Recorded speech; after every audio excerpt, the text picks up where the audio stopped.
Faire barrage au sida qui frappe de plus en plus les adolescents en Afrique. La pandémie est devenue aujourd'hui la principale cause de décès chez les jeunes Africains âgés de 10 à 19 ans. C'est autour de cet objectif que se sont réunies le jeudi 11 février à Accra au Ghana les premières dames d'Afrique. Regroupées en une organisation dénommée l'Organisation des Premières Dames d'Afrique contre le VIH-Sida, en abrégé OPDAS. Créée en 2002 à Genève à l'issue d'une réunion organisée par l'ONU-SIDA.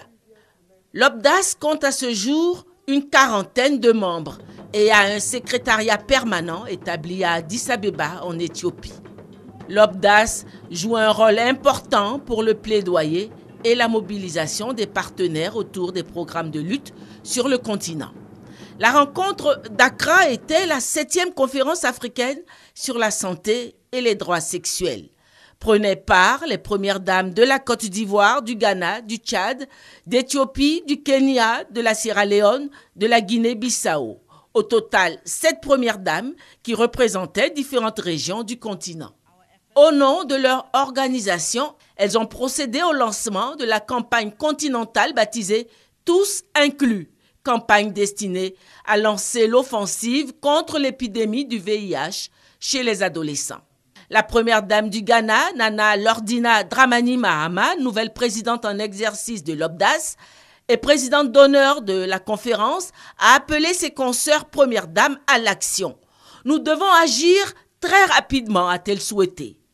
Invitée à prendre la parole au nom de l'Afrique de l'Ouest, la première dame de Côte d'Ivoire, déjà fortement impliquée dans la lutte pour l'élimination de la transmission mère-enfant du VIH dans son pays, la Côte d'Ivoire, a proposé des pistes d'action tout en appelant ses consoeurs, premières dames, à fédérer leurs efforts. L'Afrique compte aujourd'hui plus de 200 millions de jeunes de 18 à 24 ans et ils seront 3 fois plus nombreux d'ici 2050.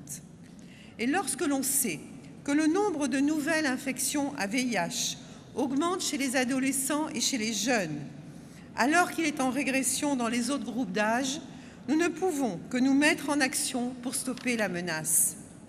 Il s'avère donc indispensable d'assurer un meilleur accès aux adolescents à l'information, à l'éducation et aux services de santé sexuelle.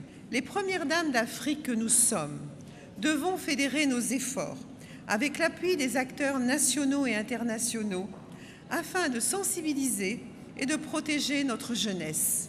C'est donc à juste titre que je voudrais saluer cette initiative qui nous permettra de faciliter l'accès à des services de santé adaptés aux besoins des adolescents et à intensifier la sensibilisation sur les IST, VIH, SIDA et santé de la reproduction.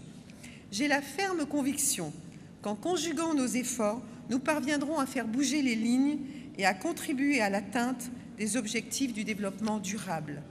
La première dame a fait savoir l'engagement du gouvernement ivoirien dans cette lutte et qui est déjà en campagne depuis le 5 octobre 2015. Les agences des Nations Unies, à savoir l'ONU-SIDA, l'UNICEF et l'UNFPA, ont apporté leur soutien à l'initiative des premières dames d'Afrique pour mettre fin à l'épidémie du VIH chez les adolescents.